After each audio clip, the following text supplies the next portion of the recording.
L'affaire des fuites au bac scientifique a donc pris un tournant judiciaire cet après-midi. Les 3 suspects ont en effet été mis en examen, mais tous laissés en liberté. Laetitia Soudi, vous êtes au palais de justice pour BFM TV.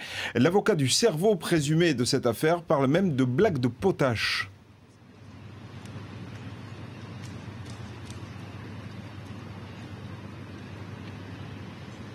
Tout à fait. Maître Olivier Maurice l'assure, son client est un bon élève. Il n'a jamais eu conscience de ce qu'il avait entre les mains. Ce n'est pas le cerveau d'une bande organisée.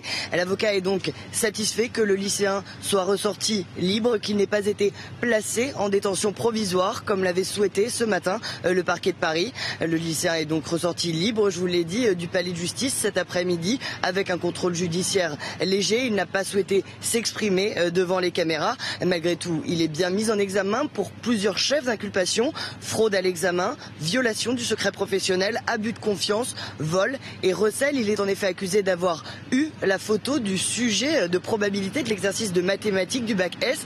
Selon son avocat, c'est un ami qui lui aurait donné. Le jeune qui comprend aujourd'hui les conséquences regrettables qu'ont eu son geste pour les élèves qui ont passé le bac. Je vous propose d'écouter Maître Olivier Maurice à ce sujet. Il est tout à fait meurtri de ce qui s'est passé parce qu'il n'a absolument à aucun moment eu conscience de participer à une fraude, que toute la présentation qui en a été faite est erronée, qu'il n'a jamais volé de documents dans une imprimerie et qu'il s'agit en définitive d'un concours de circonstances différentes qui ont conduit à ce dysfonctionnement.